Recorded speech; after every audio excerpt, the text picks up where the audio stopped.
नमस्कार बच्चों, कैसे हैं आप लोग। उम्मीद करती हूँ कि आप लोग अच्छे से होंगे। बच्चों, आज हम हिंदी एवं व्याकरण में पाठ 5 शब्द रचना पढ़ेंगे। संधि विधि से शब्द निर्माण किस प्रकार से किया जाता है। ठीक है, शब्द रचना में संधि विधि से शब्द निर्माण किस प्रकार से किया जाता है, इसके बारे में पढ़ेंगे। बच्चों, आइए हम जानते हैं कि संधि क्या है।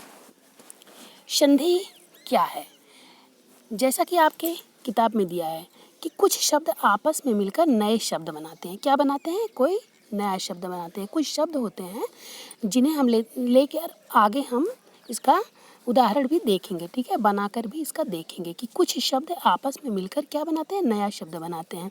और इस मेल में जब दो वर्ण मिलते हैं, जैसे कुछ शब्द आपस में मिलकर नया शब्द बनाते हैं, परंतु इस मेल किसका होता है? आपस में दो वर्ण मिलते हैं, दो वर्ण आपस में मिलते हैं और उनमें परिवर्तन आ जाता है, तब व्याकरण में इसी मेल को क्या कहा जाता है? इसी मेल को संधि कहा जाता है। संधि के नाम से इसी मेल को जाना जाता है। इस प्रकार की संधियों में इस प्रकार हम देख सकते हैं बच्चों कि संधियों में दो वर्णों का मेल व्याकरण के नियमों के अनुसार होता है। व्याकरण के नियम के अनुसार संधि में क्या होता है? दो वर्णों का मेल होता है। ठीक है, इस प्रकार संधि की परिभाषा क्या हुई? संधि की परिभाषा ये देखते हैं कि दो वर्णों के मेल से जो विकार या परिवर्तन हो जाता है उसे संधि कहते हैं। एक बार फिर संधि की परिभाषा देखते हैं। दो वर्णों के मेल से जो विकार या परिवर्तन हो जाता है उसे क्या कहते हैं? संधि कहते हैं। संधि के कुछ उदाहरण, मतलब इस मेल के जो वर्णों का मेल होता है, ठीक है, आइए इसका कुछ उदाहरण देखते हैं कि संधि को किस प्रकार से समझा जाता है। इस प्रकार संधि को समझने के लिए कुछ उदाहरण हम देखते हैं। जैसे देखिए, संधि को समझने के लिए हिमालय एक शब्द हमने ले लिया। अब हिमालय का विच्छेद किया गया। कैसे क्या किया गया? विच्छेद, मतलब इसको तोड़ा गया। तो यहाँ देखिए, हिम, दो शब्द निकला, इसमें से एक शब्द निकला हिम और दूसरा निकला आलय। अब हिम और आलय जब एक में जुड़ा तो शब्द क्या बना? हिमालय। अब यहाँ बच्चों हम मतलब आपको बता रहे हैं और आप देख भी सकते हैं कि यहाँ हिम में हर्ष आ है और ये दीर्घ आ, आलय का दीर्घ आ है। हर्ष आ और दीर्घ आ का जब मेल हुआ तो यहाँ दीर्घ आ बना। इस प्रकार हिम और आलय का मेल जब हुआ तो हिमालय बना। तो इसमें बच्चों हम देख सकते हैं कि हर्ष आ और दीर्घ आ अर्थात दो स्वरों का मेल हुआ।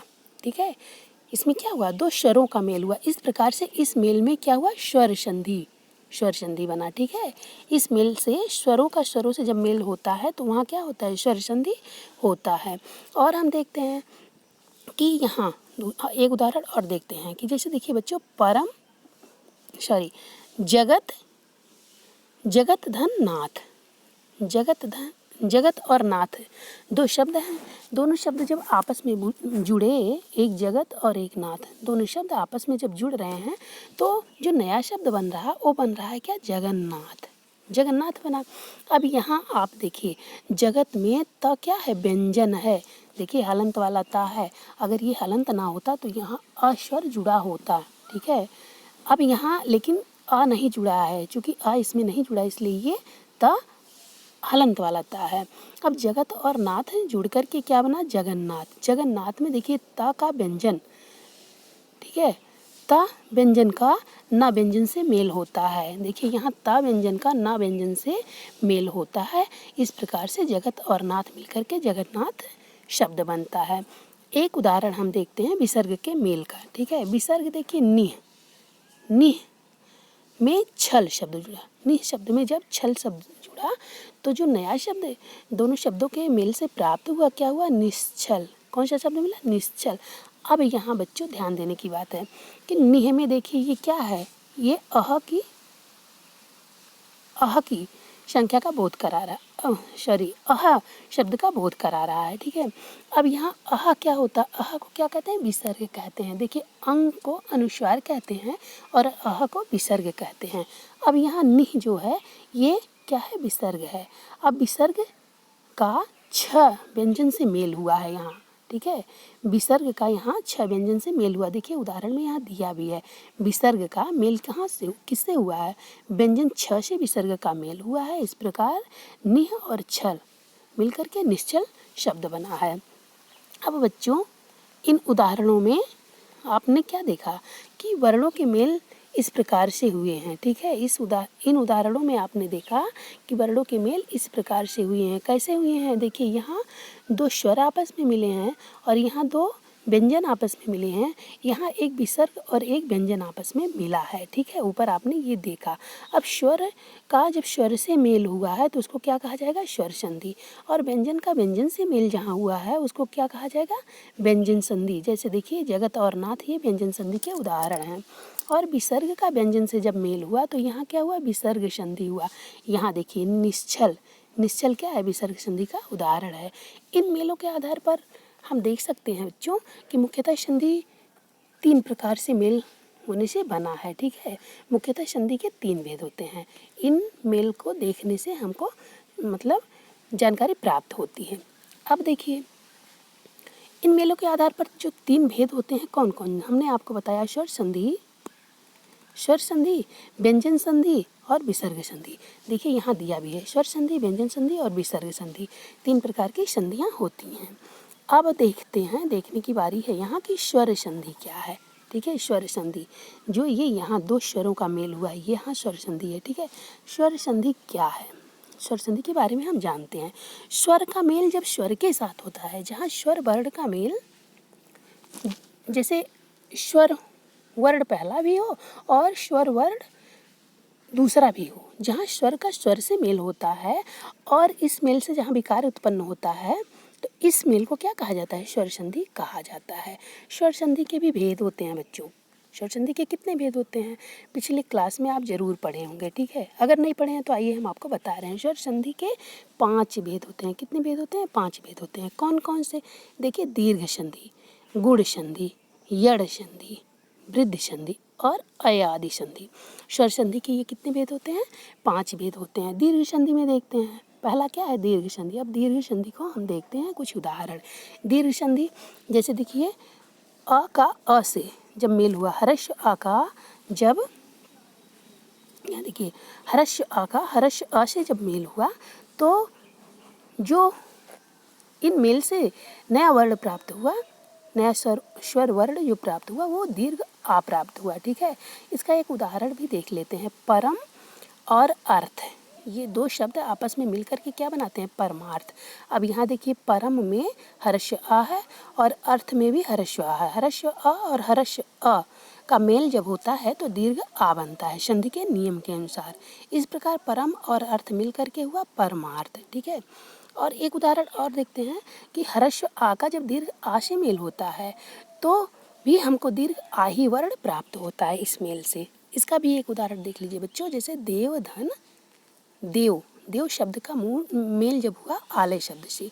ठीक है, तो देव में देखिए यहाँ हर्ष आ है और आलय में यहाँ दीर्घ आ है। तो हर्ष आ और दीर्घ आ का जब मेल हुआ तो हमको क्या प्राप्त हुआ है? दीर्घ आ प्राप्त हुआ है।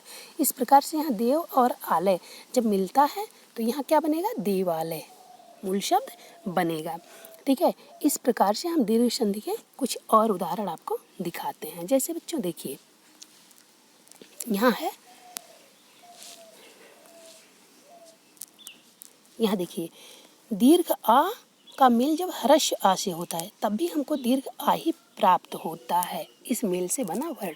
ठीक है, जैसे देखिए, विद्या, विद्या का मेल जब हुआ अर्थी शब्द से, विद्या शब्द का मेल अर्थी शब्द से जब हुआ तो यहाँ हमको कौन सा शब्द प्राप्त हुआ? इस मेल से बना जो शब्द हुआ ये क्या हो गया? विद्यार्थी। कौन सा शब्द प्राप्त हुआ? विद्यार्थी। इसी प्रकार से दीर्घ आ और दीर्घ आ का जब मेल होता है तब भी हमको इस मेल से दीर्घ आ की ही प्राप्ति होती है। जैसे देखिए, विद्या, विद्या और आलय 2 शब्द हैं। विद्या में या में यहाँ हर्ष आ दीर्घ आ है और आलय में भी दीर्घ आ है, इसलिए दीर्घ आ और दीर्घ आ मिलकर के क्या मिलेगा? दीर्घ आ ही बनेगा। तो विद्यालय इस प्रकार से शब्द मिलकर के बना। इस प्रकार से जब हर्ष ई का हर्ष ई से मेल होगा तो दीर्घ ही बनेगा, हर्ष ई का दीर्घ ई से मेल होगा तो दीर्घ ही बनेगा। इसका भी उदाहरण देख लेते हैं। गिर, गिर शब्द का ई से शब्द से मेल होगा जब तो शब्द जो हमारा मूल शब्द बनकर के संधि विधि से निर्मित शब्द प्राप्त होगा क्या होगा? गिरीश। ठीक है। दीर्घ ई का ह्रस्व ई से जब मेल होगा तब भी यहाँ दीर्घ ई ही प्राप्त होगा। अब जैसे देखिए मही शब्द का और इंद्र शब्द का योग किया गया तो यहाँ कौन सा शब्द प्राप्त हुआ? इस योग से निर्मित शब्द जो बना वो क्या हुआ? महेंद्र। ठीक है। इसी प्रकार से दीर्घ ई का और दीर्घ ई का जब मेल होगा तब हमको यहाँ दीर्घ ई और दीर्घ ई के मेल से दीर्घ ई ही शब्द वर्ण प्राप्त होगा। जैसे देखिए यहाँ नदी में यहाँ देखिए दीर्घ ई है और ईश में यहाँ दीर्घ ई है। नदी और ईश शब्द आपस में जब मिला तो क्या बना? नदी शब्द बना। इसी प्रकार से देखिए बच्चों, ह्रस्व उ और ह्रस्व उ का मेल जब होता है तो दीर्घ उ बनता है। जैसे देखिए भानु और उदय, इसका उदाहरण भानु शब्द और उदय शब्द दोनों में देखिए ह्रस्व उ यहाँ भी है और ह्रस्व उ यहाँ भी है। तो ह्रस्व उ और ह्रस्व उ के मेल से क्या बना? दीर्घ उ बना। तो भानु और उदय के मेल से क्या बना? भानुदय बना। इसी प्रकार से बच्चों ह्रस्व उ और दीर्घ उ का मेल जब होता है तब भी यहाँ दीर्घ उ ही प्राप्त होता है वर्ण।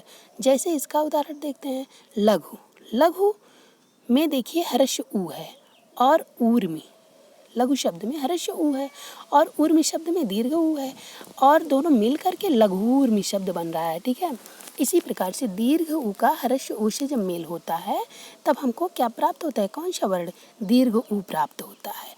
जैसे इसका उदाहरण देखते हैं वधु में देखिए यहाँ दीर्घ उ है और उत्सव में यहाँ क्या है? ह्रस्व उ है।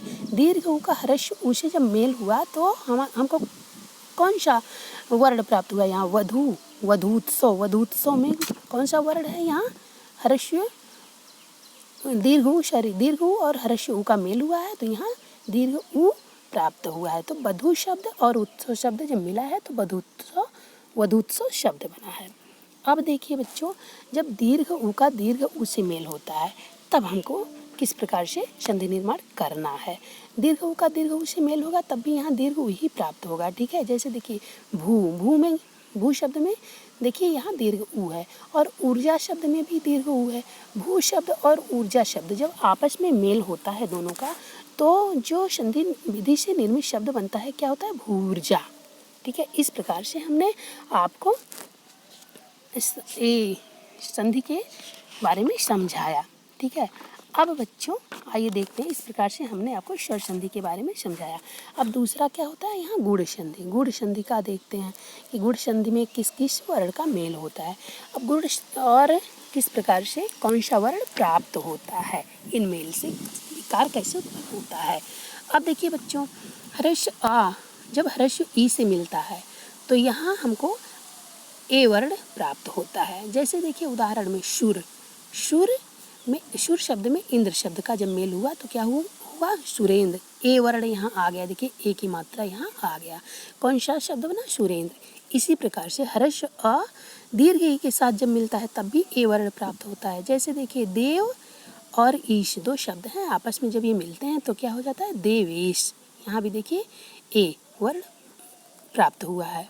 अब यहाँ देखिए ह्रस्व अ का ह्रस्व उ से मेल होता है तो क्या होता है? ओ वर्ण बन करके प्राप्त होता है। जैसे उदाहरण में देख लीजिए, सूर्य शब्द में उदय शब्द जब जोड़ा गया तो सूर्य में यहाँ देखिए ह्रस्व आ है, उदय में ह्रस्व उ है। दोनों का मेल जब हुआ तो जो नया शब्द बना वो क्या बना? सूर्योदय बना। अब बच्चों आप देखिए कि ह्रस्व आ का दीर्घ उ से जब मेल होता है तो जो विकार उत्पन्न होता है वो विकार उत्पन्न हुआ जब तो कौन सा वर्ण बना? ओ वर्ण बना। जैसे इसका उदाहरण देख लेते हैं, समुद्र शब्द में उर्मी शब्द का जब मेल हुआ, समुद्र शब्द में ह्रस्व आ है और उर्मी शब्द में दीर्घ उ है। इसके मेल से जो शब्द बना वो क्या बना? समुद्रोर्मी। ठीक है, समुद्रोर्मी। यह इसी प्रकार से बच्चों एक और देखते हैं कि ह्रस्व आ का जब री से मेल होता है तो इस विकार से उत्पन्न जो वर्ण प्राप्त होता है अर बनता है। ठीक है। जैसे देखिए इसका उदाहरण सप्त में बच्चों देख लीजिए, यहाँ सप्त में ह्रस्व आ है और ऋषि में क्या है? री है। ठीक है। तो हर्ष अ और री का जब यहाँ मेल हुआ तो जो संधि विधि से निर्मित शब्द प्राप्त हुआ वो क्या हुआ? सप्तर्षि। कौन सा शब्द प्राप्त हुआ? सप्तर्षि। अब बच्चों हम देखते हैं यड़ संधि के कुछ उदाहरण। ठीक है, यड़ संधि के कुछ उदाहरण हम देखते हैं। यड़ संधि में हम देखते हैं कि ह्रस्व ई या दीर्घ ई का जब ह्रस्व अ से मेल होता है तो विकार जो उत्पन्न होता है यह विकार उत्पन्न होता है। अब इसका उदाहरण देख लेते हैं। अति शब्द में अधिक शब्द जुड़ता है तो क्या हो गया? अत्यधिक। देखिए यहाँ अति में क्या है? ह्रस्व ई है और ह्रस्व अ है, तो ये दोनों का जब मेल हुआ तो ये जो शब्द बना ये यह हो गया। ठीक है, अति और अधिक के मेल से अत्यधिक शब्द बना। इसी प्रकार से ह्रस्व या दीर्घ ई जब दीर्घ आ के साथ मिलता है तो यह विकार उत्पन्न करता है और या शब्द या वर्ण बनता है। अब जैसे इसका उदाहरण देखते हैं। अति और आचार। अति और आचार दो शब्द आपस में मिलकर के क्या बनाए? अत्याचार शब्द बनता है, संधि विधि से निर्मित होता है। अब बच्चों देखिए, ह्रस्व ई या दीर्घ ई का मेल जब ह्रस्व ऊ के साथ होता है तब ये विकार जो उत्पन्न होता है, विकार उत्पन्न जो होता है, यहाँ देखिए यू वर्ण बनता है। अब इसका उदाहरण देखते हैं। ऊपरी शब्द में उक्त शब्द का मेल होता है तो जो शब्द बनता है क्या बनता है? उपर्युक्त शब्द बनता है। इसी प्रकार से बच्चों ह्रस्व ई का दीर्घ ई, ह्रस्व ई या दीर्घ ई का मेल जब ए से होता है तो यह विकार जो उत्पन्न करता है ए शब्द बनाता है। ठीक है, अब इसका उदाहरण एक देख लेते हैं बच्चों। जैसे प्रति शब्द ले लीजिए और एक शब्द, प्रति और एक शब्द जब आपस में जुड़े तो कौन सा शब्द बना? प्रत्येक शब्द बना।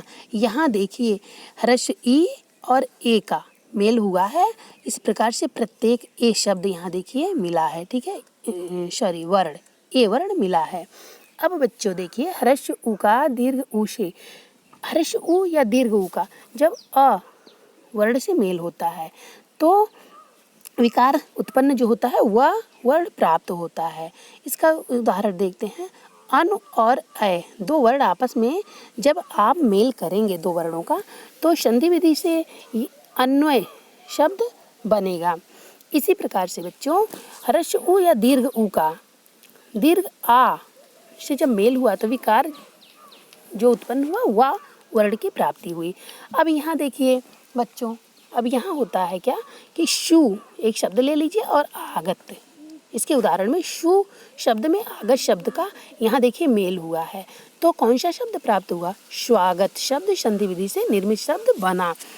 अब बच्चों एक और देखते हैं कि ह्रस्व ऊ या दीर्घ ऊ का मेल जब ह्रस्व ई के साथ होता है तो विकार जो उत्पन्न होता है विवरण प्राप्त होता है। इसका एक उदाहरण देखते हैं बच्चों। अनु शब्द का इति शब्द से जब मेल किया गया है, यहाँ मेल किया गया है तो कौन सा शब्द प्राप्त हुआ? अन्वित शब्द प्राप्त हुआ है, संधि विधि से निर्मित शब्द। अब बच्चों देखते हैं वृद्धि संधि के उदाहरण कुछ देखते हैं। वृद्धि संधि में होता क्या है? ह्रस्व अ या दीर्घ आ का मेल ह्रस्व ए या अय के साथ जब होता है तो इससे जो विकार उत्पन्न होता है अय शब्द प्राप्त होता है। जैसे देखिए एक शब्द में एक शब्द का मेल हुआ है, एक शब्द में एक शब्द का मेल हुआ है तो कौन सा शब्द यहाँ प्राप्त हुआ? एक का एक। कौन सा शब्द प्राप्त हुआ? एक का एक शब्द बना। ठीक है, इसी प्रकार से ह्रस्व अ या दीर्घ आ का मेल ओ से जब होता है तब औ वर्ण प्राप्त होता है। जैसे देखिए वन शब्द में औषधि शब्द का जब यहाँ मेल हुआ है तो यहाँ जो संधि विधि से निर्मित शब्द है वो वन औषधि प्राप्त हुआ। ठीक है, अब देखिए ह्रस्व अ या दीर्घ आ का मेल जब अव से होता है, यहाँ देखिए अव से मेल होता है तो कौन सा शब्द प्राप्त होता है? विकार जब उत्पन्न होता है तो वर्ण शब्द नहीं वर्ण प्राप्त होता है। जैसे बच्चों देखिए इसका भी उदाहरण, परम और औषध दो शब्द आप ले लीजिए। परम शब्द का मेल जब औषध शब्द से हुआ है तो यहाँ कौन सा शब्द प्राप्त हुआ है? परमौषधि। परमौषधि शब्द प्राप्त हुआ है। अब बच्चों आप देखिए उदाहरण अयादि संधि का। अयादि संधि क्या है इसके बारे में हम आपको बताएंगे। ठीक है, पांचवा और अंतिम भेद है ये स्वर संधि का, अयादि संधि। ठीक है, ये पांचवा और अंतिम भेद है अयादि संधि। यहाँ देखते हैं ए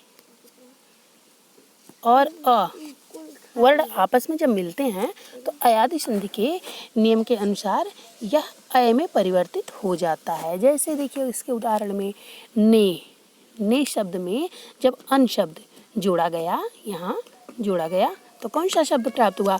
नयन। नयन शब्द प्राप्त हुआ।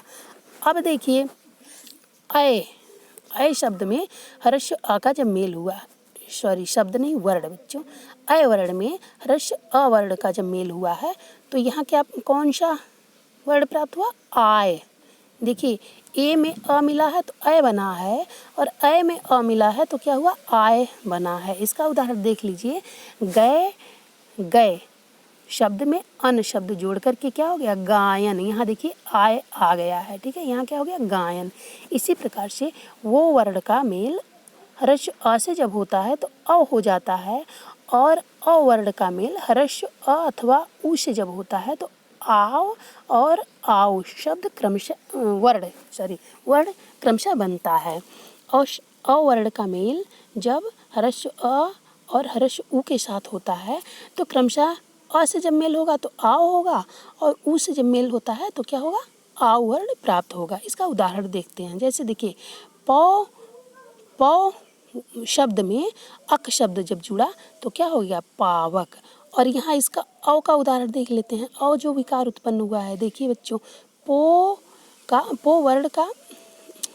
पो शब्द का जब मेल अन शब्द से हुआ है तो क्या हो गया? पवन। बच्चों इस प्रकार से स्वर संधि के जो 5 भेद थे, 5 भेद में क्या क्या थे? दीर्घ संधि, गुण संधि, यड़ संधि, वृद्धि संधि और अयादि संधि। जो ये पांचों भेद थे, पांचों के बारे में हमने आपको बताया है। अब बच्चों हम देखते हैं व्यंजन संधि क्या होती है। व्यंजन संधि क्या होती है इसके बारे में हम आपको बताएंगे। बच्चों व्यंजन शब्द की पहले हम परिभाषा देखते हैं। ठीक है, व्यंजन शब्द की परिभाषा क्या है? व्यंजन संधि की परिभाषा में जैसा कि मैंने आपको पहले बताया है कि जब व्यंजन का मेल किसी अन्य व्यंजन या किसी स्वर के साथ होता है तब उस पर जो विकार उत्पन्न होता है तब इस मेल को क्या कहते हैं? व्यंजन संधि कहते हैं। देखिए इसकी परिभाषा देखते हैं। व्यंजन का मेल किसी अन्य व्यंजन या स्वर के साथ होने पर जब विकार उत्पन्न होता है तब इस मेल को व्यंजन संधि कहा जाता है। व्यंजन संधि में वर्णों का मेल इस प्रकार से होता है। बच्चों अभी हम आपको बता रहे हैं कि व्यंजन शब्द में संधि में वर्णों का मेल किस प्रकार से होता है। बच्चों आइए देखते हैं। क वर्ण का मेल जब ग वर्ण से होता है तो आइए इसका उदाहरण देखते हैं। क वर्ण का मेल ग वर्ण से होता है तो किस प्रकार से विकार उत्पन्न होता है। देखिए दिक शब्द में क वर्ण है और गज शब्द में ग वर्ण है। ठीक है, दिक और गज का जब यहाँ मेल हुआ तो कौन सा, इस मेल से जो विकार उत्पन्न हुआ तो कौन सा शब्द प्राप्त हुआ? दिग्गज। दिक और गज का मेल जब हुआ तो कौन सा शब्द निर्मित हुआ? व्यंजन संधि विधि से संधि निर्माण जब किया गया तो कौन सा शब्द प्राप्त हुआ? दिग्गज। इसी प्रकार से बच्चों देखिए ट वर्ण का आ वर्ण से जब मेल होता है, जैसे यहाँ देखिए षट में ट वर्ण है और आनंद में आ दीर्घ आ है। षट में ट व्यंजन वर्ण है और आनंद में दीर्घ आ स्वर वर्ण है और दोनों का जब यहाँ व्यंजन और स्वर का जब मेल हो रहा है तो जो शब्द संधि विधि से निर्मित प्राप्त हो रहा है कौन सा शब्द है? षडानन। इसी प्रकार से बच्चों त वर्ण का मेल ई वर्ण से जब हुआ, तब देखिए इसका किस प्रकार से विकार उत्पन्न होता है और कौन सा शब्द बनता है। जैसे देखिए जगत, जगत शब्द में ता वर्ण है और ईस शब्द में दीर्घ ई है, तो ता व्यंजन है, ता वर्ण जो है वह व्यंजन वर्ण है और ईस जो है वह स्वर वर्ण है। इस प्रकार से जब यह मेल हुआ तो यहाँ कौन सा शब्द बना, जगदीश। इसी प्रकार से बच्चों देखते हैं सत में, सत में देखिए ता वर्ण है, व्यंजन वर्ण है ता, और मार्ग में माँ वर्ण जो है यह भी व्यंजन वर्ण है। तो यहाँ व्यंजन का मेल व्यंजन से हो रहा है और कौन सा विकार उत्पन्न जब हो रहा है तो कौन सा शब्द बन रहा है, सन्मार्ग। इसी प्रकार से बच्चों भगवत, भगवत में त क्या है, व्यंजन वर्ण है, और गीता, गीता में भी ग जो है वह व्यंजन वर्ण है। अब भगवत और गीता का जब मेल हुआ तो बन गया संधि विधि से निर्मित शब्द जो बना वो हो गया भगवद गीता। ठीक है, ये त द में परिवर्तित हो गया है यहाँ। ठीक है, हो गया भगवद गीता। इस प्रकार से बच्चों यहाँ हम देखते हैं व्यंजन संधि में कि यहाँ देखिए व्यंजन का मेल व्यंजन से हुआ है और यहाँ देखिए व्यंजन का मेल स्वर से हुआ है, और यहाँ भी देखिए व्यंजन का मेल स्वर से हुआ है, और यहाँ बच्चों देखिए इस उदाहरण में व्यंजन का मेल व्यंजन से हुआ है और यहाँ भी व्यंजन का मेल व्यंजन से हुआ है। अब बच्चों हम देखते हैं कि विसर्ग संधि, विसर्ग संधि क्या है, आइए देखते हैं। तो विसर्ग संधि समझने से पहले हम इस विसर्ग संधि का परिभाषा जो होता है उसको देखते हैं। विसर्ग संधि में बच्चों हम देखते हैं कि जब ये जो विसर्ग का चिन्ह है, विसर्ग का मेल किसी व्यंजन या स्वर के साथ होने पर जब विकार उत्पन्न होता है तब इस मेल को क्या कहते हैं, विसर्ग संधि कहा जाता है। एक बार फिर हम उदाहरण पढ़ते हैं। विसर्ग का मेल किसी व्यंजन या स्वर के साथ होने पर जब विकार उत्पन्न होता है तब इस मेल को विसर्ग संधि कहा जाता है। विसर्ग संधि में वर्णों का मेल इस प्रकार से हो सकता है, आइए देखते हैं किस प्रकार से विसर्ग संधि में वर्णों का मेल हो सकता है। बच्चों यहाँ देखिए विसर्ग का मेल स्वर वर्ण अ से हो सकता है, ह्रस्व अ से। विसर्ग का मेल स्वर वर्ण दीर्घ आ से हो सकता है। विसर्ग का मेल व्यंजन ज से हो सकता है। विसर्ग का मेल व्यंजन त से होता है। विसर्ग का मेल व्यंजन त से होता है। विसर्ग का मेल व्यंजन व से होता है और विसर्ग का मेल व्यंजन श से होता है। अब देखिए जब विसर्ग का मेल स्वर वर्ण ह्रस्व अ से होता है तो किस प्रकार से विकार उत्पन्न होता है और शब्द निर्माण किस प्रकार से किया जाता है। जैसे देखिए निह, निह में विसर्ग है और ये ह्रस्व अ है अर्थक शब्द में। निह शब्द में जब अर्थक शब्द का मेल हुआ तो संधि विधि से निर्मित जो शब्द प्राप्त हुआ वो कौन सा शब्द बना, निरर्थक। इसी प्रकार से निह में जब दीर्घ आ का मेल हुआ तो निराहार वर्ण शब्द बना। इसी प्रकार बच्चों जब पुनः शब्द में जन्म शब्द का मेल हुआ तो जो विसर्ग संधि से निर्मित शब्द जो प्राप्त हुआ पुनर्जन्म प्राप्त हुआ। और नमः, नमः शब्द में ते शब्द का जब मेल हुआ तो नमस्ते शब्द बना। इसी प्रकार बच्चों निह शब्द में तेज शब्द का जब मेल हुआ तो निस्तेज शब्द बना। और मना शब्द में बल शब्द का जब योग हुआ तो जो संधि विधि से निर्मित शब्द बना मनोबल। ठीक है, इस प्रकार बच्चों हम देखते हैं कि निह शब्द में संदेह शब्द का मेल हुआ तो निस्संदेह शब्द बना। विसर्ग संधि से निर्मित ये संधि थे। अब बच्चों देखते हैं संधि विच्छेद। संधि विच्छेद जैसा कि आपने देखा कि शब्दों में वर्णों का मेल होता है, इन वर्णों को जब अलग करके लिखा जाता है तब अलग करने की इस क्रिया को क्या कहा जाता है, संधि विच्छेद कहा जाता है। जो शब्दों का मेल शब्दों से होता है, संधि में शब्दों का मेल शब्दों से होता है, लेकिन उन शब्दों में शब्दों का मेल नहीं होता, वर्णों का मेल होता है। वर्णों का मेल वर्णों से होता है और इन वर्णों को जब अलग करके लिखा जाता है तब अलग करने की इस क्रिया को क्या कहा जाता है, संधि विच्छेद कहा जाता है। जैसे हिम और आलय आप ले लीजिए एक शब्द, ठीक है। हिम और आलय शब्द आप ले लीजिए और इसको जब हिम और आलय, हिम शब्द में आलय शब्द मिला तो क्या कौन सा शब्द बना? हिमालय। हिमालय शब्द जो बना है यह संधि विधि से निर्मित शब्द है।